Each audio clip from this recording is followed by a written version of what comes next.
Hey everyone, welcome back to the channel.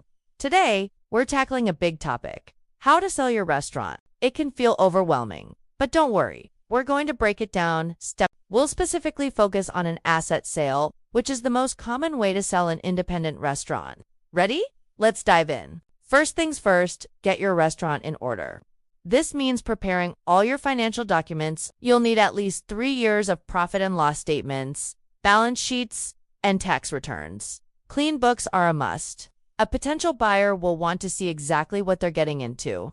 Also, gather all your key documents, like your lease agreement, a list of all furniture, fixtures, and equipment. We call this the FF&E list, and copies of any licenses and permits. Being organized from the start shows buyers you're serious and makes the whole process smoother. Next, you need to figure out what your restaurant is worth.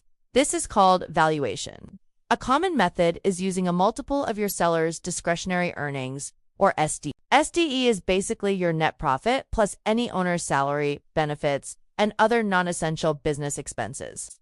For most small restaurants, the multiple is usually between 1 and 3 times the SDE. So if your SDE is $100,000, your business could be valued between $100,000 and $300,000. Factors like location, lease terms, and the condition of your equipment will influence where you fall in that range.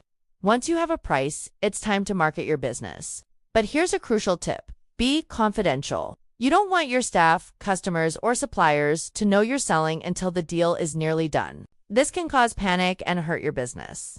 Use a business broker or list on specialized websites like BizBuySell. They can help you create a confidential information memorandum, or CIM, which is a detailed document about your business that pre-screened. Serious buyers will sign a non-disclosure agreement to see now. Let's talk about negotiating and closing the deal. You'll likely receive an offer, which is just the starting point. This leads to a negotiation phase where you and the buyer agree on the final price and terms. Once you have a signed purchase agreement, the due diligence period begins.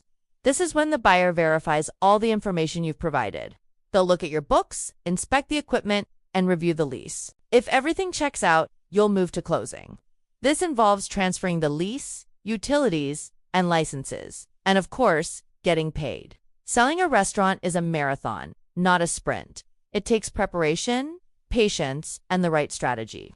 By following these steps for an asset sale, you'll be in a much stronger position to get the best possible price for your hard work. If you found this guide helpful, hit that like button, subscribe for more restaurant business tips, and drop any questions you have in the comments below.